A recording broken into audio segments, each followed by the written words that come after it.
예, 여러분 안녕하십니까?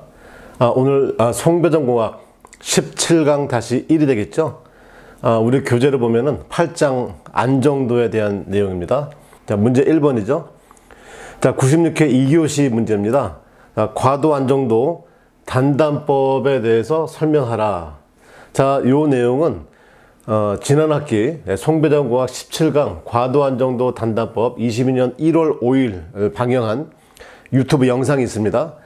그 유튜브 영상을 참고해 주시기 바라겠습니다. 자, 문제 2번입니다. 122회 4교시, 107회 2교시 연속 출제되었던 문제고요. 그 전에도 여러 번 출제되었던 문제입니다. 자, 전력계통의 안정도 향상 대책에 대하여 설명하시오. 이런 문제입니다. 이 문제 자체가 되게 평이한 문제이기도 하지만 이게 너무 광범위한 문제라서 이런 문제에 대한 출제는 이런 식의 출제는 적정하지 않은 것 같습니다. 이제는 오히려 문제 3번을 보시죠. 훨씬 전에 92회 1교시에 나왔던 문제입니다. 자, 전력계통의 과도 안정도를 증진시키기 위해 설계 단계에서 고려할 사항들을 서술 한번 해보시오. 이런 내용이죠. 그러니까 안정도라고 하는 것이 정태 안정도도 있고 동태 안정도도 있고 과도 안정도가 있습니다. 계통을 운전을 할 때. 자, 그런데 조건에 따라서 안정도에 대한 대책이 다 다르겠죠. 예, 그래서 이런 문제는 매우 좋은 문제입니다. 그래서 과도 안정도를 증진시켜야 될 대책이 뭐냐, 이런 내용들이고, 그 다음에 6번도 역시 이것도 아주 좋은 문제입니다. 문제 보시면 87회 때죠. 자, 최근 전력계통의 대용량화, 그 다음에 분산 전원 및 신재생 에너지의 투입이 증가되고 있다. 이에 따른 전력계통의 안정도 향상 대책에 대해 설명하라. 이런 말이죠. 그러니까 이런 문제는 자, 전력계통이 대용량화하고 있고 거기에 따라서 분산 전원 또 신재생 전원이 계속 들어오고 있다. 이랬을 때 이 계통을 안정적으로 운전하기 위해서 어떠한 대책들을 세우면 좋겠느냐.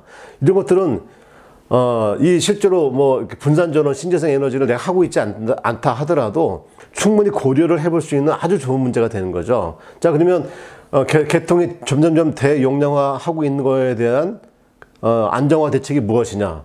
또 분산 전원이 신재생 에너지가 투입되었어요. 그런데 투입되었다가 어떠한 이유로서 여기서 사고 발생도 할 수 있겠죠. 그랬을 때 이 분산 전원 및 신재생 에너지가 전력 계통에 어떤 영향을 줄 것이냐, 그 영향을 최소화시킬 것이 무엇이냐.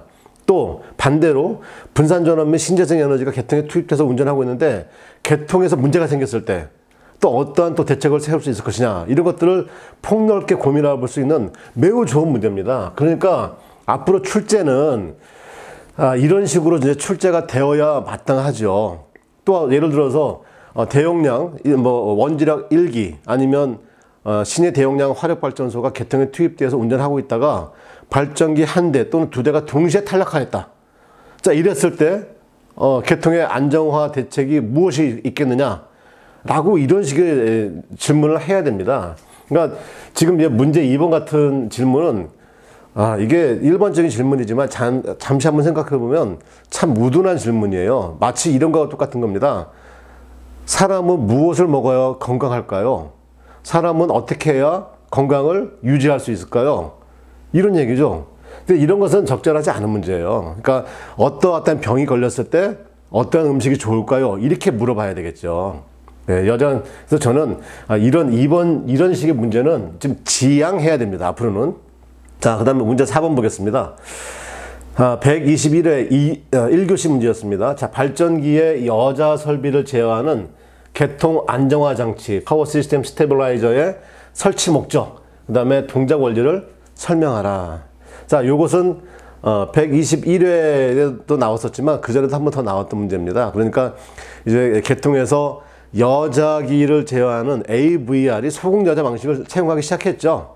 그러니까 소극여자 방식을 채용하고 나니까 동요 재입하가 문제가 되었었다. 그래서 이 동요 재입하를 없애는 PSS에 대한 문제, 이런 것도 좋은 문제가 되겠죠.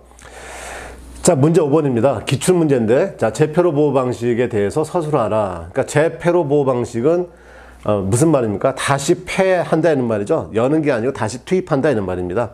그러니까 계통에서 이제 일선 지락이 가장 많죠. 왜? 뇌에 의해서 지락되는 거니까. 그래서 그것은 고장 원인이 자동 소멸되기 때문에 다시 투입하는 것만으로도 계속 송전할 수 있는 아주 좋은 방식이죠. 그것에 대한 서술을 물어보는 이런 내용이었습니다. 자, 그래서 오늘은 여러분들께서 매우 궁금해 하셨습니다. 과도한 정도를 증진시키기 위한 설계 단계에서 고려할 사항이 무엇이냐. 그래서 여러분들이 질문을 하셨기 때문에 문제 3번에 대해서 여러분들에게 설명을 좀 드리도록 하겠습니다. 자, 잠시 후에 뵙겠습니다.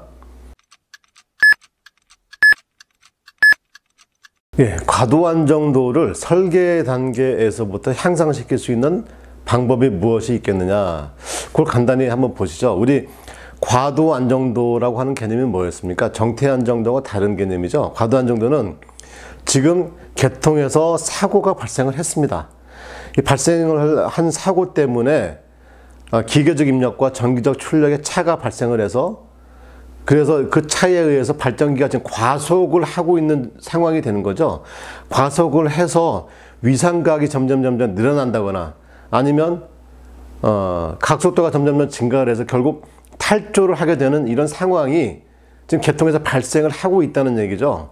그래서 이것을 예방을 하기 위한 것이 바로 과도 안정도 향상 대책이 되는 거죠. 그러니까 과도 안정도는 우리가 수업 시간에 배웠던 것처럼 우리 동요 방정식에 자, dt분의 d 오메가는 dt 제곱의 d 제곱의 세타, 그 다음에 n분의 오메가의 pi 마이너스의 pn. 여기서 이 pn이 결국 뭡니까? pn이 결국은 x분의 e1, e2, sin 세타 이렇게 되겠죠. 그래서 요 x 값이 고장 발생한 상황에 따라서 달라지긴 하지만 이 x 값 결국 이제 고장이 발생했다라고 하면 이 고장점의 임피던스가 발생이 될 건데 이 임피던스가 1선 지락일 때, 2선 지락일 때, 그 다음에 성간 단락일 때, 3상 단락일 때 XF 값이 달라진다고 하지 않았습니까? 그래서 여기서 제가 가혹도가 높은 것은 3상 단락이니까 3상 단락일 때 XF 값이 제로다 이런 말입니다. 제로.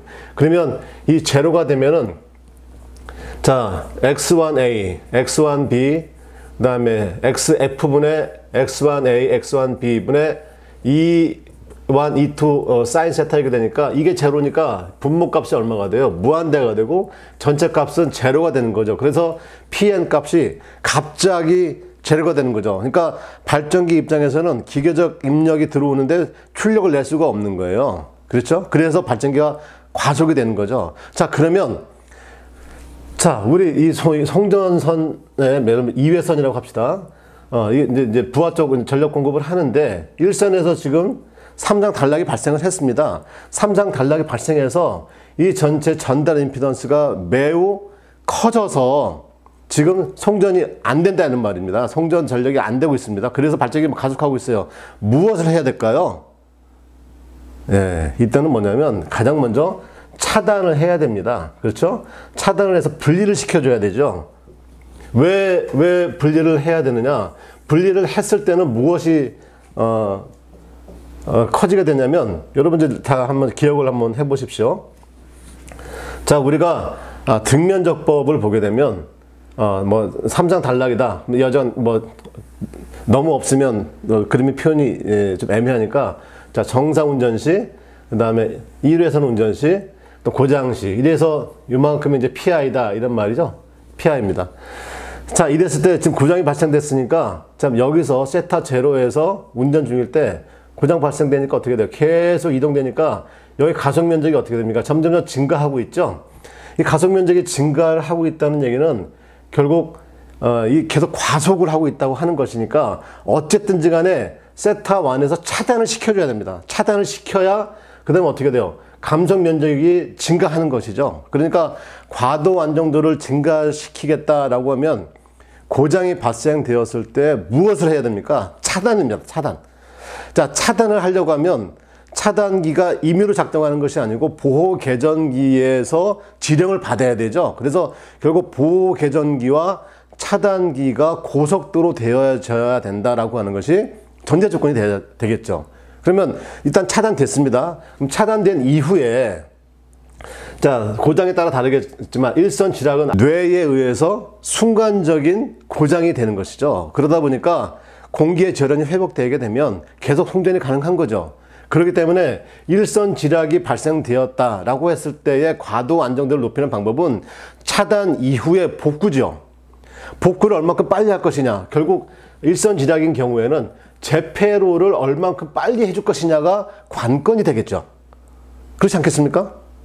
네. 물론 어디든지 다 재폐로가 되어야 되겠지만 이 우리가 고속 재폐로의 전제 조건은 일선 지략이 개통사고의 70% 이상이 발생되기 때문에 시간만 지연되고 나면 공기의 절연이 회복되기 때문에 바로 투입이 가능하다. 정상 송전이 가능하다. 그러면 바로 어떻게 돼요? 요 이제 예를 들면 여기가 이제 세타 2라고 보면 이 1회선 운전하다가 어때요? 바로 2회선으로 가니까 감속력이 작용을 해서 우리가 원래 위치 세타 제로로 올 수가 있겠죠.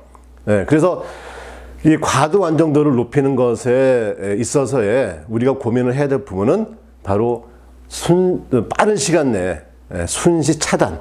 순시 차단을 위해서 보호기전기의 아주 고속도가 전제가 되어야 될 것이고요. 두 번째는 회선을 차단한 이후에 2회선 운전을 하려고 하면 어떻게 돼요? 고장을 빨리 제거를 해야 되겠죠. 그래서 고장 제거가 두 번째입니다. 고장 제거하고 나서 바로 복구를 해야 되는데 일선 지략은 그 자체가 재폐로면 충분하다. 이런 얘기가 되겠고요. 그 다음에 고장이 삼상 단락이 아니고 뭐 성간 단락, 이선 지략, 일선 지략 등이 발생이 될 수 있을 거 아니겠습니까? 자, 그럴 때에 이제 발전기의 가속력이 문제니까 발전기의 입력을 빨리 제어를 시켜줘야 되겠죠. 자, 그렇다고 한다면 여러분들 이런 부분도 한번 생각을 해보셔야 될 것 같습니다. 예, 이제 이런 경우가 한번 보시겠습니다. 자, 2회선 운전을 하고 있는데 여기 1회선이 고장이 났다 이런 말입니다. 그래서 1회선을 빨리 차단을 시켰습니다. 빨리 차단을 시켜서 이렇게 고장 제거를 했죠. 자, 고장 제거를 했는데 그러면 고장 제거를 하게 되면은 한 회선의 X값이 줄어드니까 전체 송전 용량은 어떻게 돼? 2분의 1로 준다고 했죠. 왜냐면 원래가 이 두 개의 임피던스가 합이 X였다고 하면 1회선만 운전하게 되면 어떻게 돼요? 2X로 증가하잖아요. 그러니까 P-는 당초에는 X분의 2V sin 세타였다가 얼마로 된다고요? 2X의 2V sin 세타가 되니까 송전 용량은 반으로 줄었단 말입니다. 반으로 줄면 부하는 어떻게 돼요? 부하는 계속 받아야 된단 말이에요. 원래 용량을 다 받아야 되겠죠. 그러니까 또 하나 과도 안정도의 향상을 위해서는 1회선이 고장 났을 때는 어떻게 됩니까? 다른 곳에서라도 빨리 청전 전력을 받아줘야 되겠죠. 일선 지략은 금방 회복이 될 수 있지만 성간 단락이나 삼상 단락은 고장 제거를 해야 될 거 아닙니까? 고장 제거하는데 시간이 오래 걸릴 수 있죠. 그럴 때 부하는 기다리지 않는다 이 말입니다. 그래서 또 하나의 과도 안정도의 대책으로 인근 송전선에서의 그죠? 발전소를 통한 송전선에서 빨리 전력 공급을 받아줘야 되죠. 빨리 받아줘서 부하에서 원하는 원래의 용량을 공급을 해줘야 된다. 이 부분을 고려하셔야 된다 이 말입니다. 자, 이 정도를 보시고 저는 이제 개통을 운영하는 사람이 아니기 때문에 이 정도의 개통에서의 이 정도 하는 고려를 한번 해보고요. 그 다음에 책에 나와 있는 부분을 가지고 한 번 더 설명을 한번 해보도록 하겠습니다. 예, 이 부분이 이제 책에 나와 있는 내용입니다. 자, 안정화 대책인데, 예, 뒤에 보면 안정도에 기여해서 정태, 동태 이렇게 구분은 되어 있습니다만, 자, 내용을 하나씩 볼까요? 자, 이제 과도 안정도 관점에서 보면은 지금 당장 사고가 났습니다. 사고가 났기 때문에 P는 X분의 2V sin 세타에서 이 P를 빨리 증가시켜야 되는데, 이 X를 빨리 증가를 시키는 방법은 당장 눈에 보일 수는 없죠. 왜? 자, 상위 전압의 승합, 지금 1호사 계통인데 사고 났다고 3, 4호로 할 수 있습니까? 그 다음에 병력 회선수 증가, 지금 병력 회선수가 증가할 수 있습니까? 송전선이 없죠, 지금. 그 다음에 기기 리액턴스를 감소, 지금 개통 운전에서 발전기가 운전되고 있는 상태인데 발전기 단락비를 크게 할 수 있습니까? 좀 이런 것들은 얘기가 안 되는 거예요. 그러니까 과도 안정도를 고려할 때는 이것은 그러니까 어떠한 경우에서도 그냥 가능하면 송전 용량을 키울 수 있는 방법으로 리액턴스를 감소를 얘기를 하는 것이지 이런 전제 조건 하에서 운전하고 있는 겁니다. 그렇죠. 그러니까 이건 대책이 될 수가 없겠죠. 자, 그 다음에 중간 조상 설비의 설치다. 이건 중간 조상 설비 설치라고 해서 SVC 뒀다 하더라도 이건 과도한 사고가 난, 삼상 단락 사고 났는데 지금 중간 조상 설비 설치된 거 가지고 어떤 액션이 가능하겠어요? 이건 이제 현실적으로 어려운 얘기고. 자, 그 다음에 이제 발전기 소국 여자의 채용. 그다음에 이게 당연히 왜 그러냐면 소국 여자 방식을 채용했죠. AVR이. 그래서 AVR에 의해서 고장이 발생돼서 AVR이 가동이 되면 2차 동료가 발생할 수 있지 않겠습니까? 2차 동료를 없애기 위해서 소국 여자 방식을 채용해요. 원래 이것은 이제 동태 안정도를 향상시키기 위해서 만들어놨지만 역시 과도 안정도에도 적용이 될 수가 있겠죠. 그 다음에 가장 중요한 아까 말씀드렸던 고정점의 고속도 제거, 이게 제일 중요한 내용이죠. 과도 안정도에서 가장 중요한 핵심입니다. 그래서 릴레이, 보호계전기 릴레이 얘기하는 거고 차단기 고속도 하자, 이게 이제 제일 중요한 얘기고요. 그 다음에 고속 제표로 방식을 채용을 해라. 이거는 지락사고에 대한 대책, 역시 다 과도 안정도에 대한 대책이라고 얘기를 했었고요. 그 다음에 제동저항을 설치를 해야 된다 말씀드렸죠. 제동저항을 설치해서 이 일선 지락 같은 경우에 그 지락 사고가 제거되는 것이 오래 걸리지 않기 때문에 그 짧은 시간 동안이라도 제동저항이 들어가게 돼서 가속력을 줄여주는 겁니다. 그것도 하나의 방법이 될 수 있고요. 그 다음에 터빈 고속 밸브 제어 EVA, Early Valve Actuator 설명드렸죠. 그러니까 이제 기계적 입력을 줄여버리는 거죠. 기계적 입력을. 기계적 입력을 줄여줘서 가속을 억제하겠다라고 하는 이런 내용들도 역시 좋은 내용이 될 수가 있는 거죠. 그러니까 직류송전의 체온, 이건 지금 과도 안정도하고 대책이 어떻게 되겠어요? 지금 사고 났을 때는 해당 사항이 없는 거죠. 자, 그래서 아까 제가 서두에도 말씀을 드렸지만 일반적으로 안정도 향상 대책에 대해 서술하십시오. 이런 질문은 이걸 보니까 어떻게 돼요? 발승배전 기술사의 기술사 관점에서 적절한 게 아니고 기사들 시험에 나올 문제죠. 안정도 향상 대책에 대해 서술하시오. 어떠한 조건도 없어요. 그러면 어떻게 돼? 이거 다 쓰는 거죠. 그건 기사 시험 문제죠. 기술사 시험 문제가 되겠습니까? 그건 맞지 않는 겁니다. 그러니까 어떠한 여건, 어떠한 조건을 딱 주어지고 그때 안정도 향상 대책을 서술하십시오. 라고 해야 그래야 기술사 문제가 되는 거죠. 그래서 과도 안정도의 향상 대책으로서의 설계적 관점에 대해서 서술하라라고 하면 이런 자기의 관점을 갖고 들어가줘야 좋은 문제가 되고 좋은 답이 되겠다. 자, 이렇게 말씀을 드릴 수가 있겠습니다. 자, 오늘도 여러분들 좀 어려울 수도 있겠지만 문제를 정확하게 구분하는 능력을 가지고 시험에 임하시기를 바라겠습니다. 자, 오늘도 여러분 수고 많으셨습니다.